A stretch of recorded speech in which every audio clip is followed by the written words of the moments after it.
pali e përshkruan kishën si trupin e Krishtit.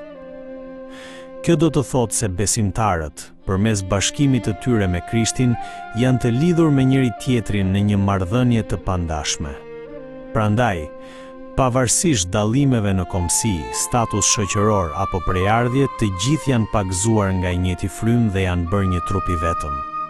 Secili besimtar ka marrë dhunti dhe role të ndryshme, por të gjithë janë gjymtyr të çmuar të trupit të Krishtit. Për këtë arsye, askush nuk duhet të ndihet inferior për shkak të dhuntisë që ka marrë, dhe askush nuk duhet të përçmojë të tjerët apo të mburret sikur është më i rëndësishëm. Vetë Perëndia e ka vendosur secilin në trup sipas vullnetit të tij.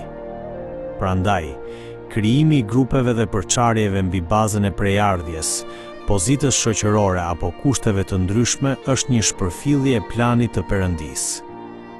Një kishë e shëndetshme është ajo që dallon qartë gabimin nga ndryshimi dhe që e pranon njëra tjetrën.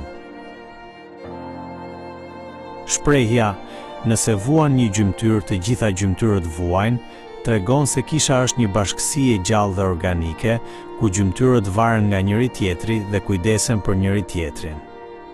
Ashtu si në trupin e njeriut, kur një pjesë dhemb, i gjithë trupi e ndihen dhimbjen, dhe kur një pjesë nderohet, i gjithë trupi gëzohet, po kështu edhe besimtarët duhet të ndajnë së bashku gëzimet dhe vuajtjet e njëri tjetrit.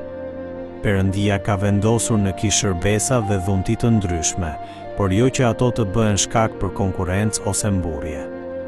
Ato janë dhënë që besimtarët kujdesen për njëri tjetrin dhe t'i shërbejnë njëri tjetrit. Prandaj, nuk duhet të harrojmë kurrë se kisha është trupi i Krishtit. Me qenë një trup të shëndetshëm, çdo gjymtyrë e tij duhet të jetë e shëndetshme. Ne mund të bëhemi të shëndetshëm duke u kujdesur dhe duke i shërbyer njëri tjetrit sipas dhuntive tona përkatëse.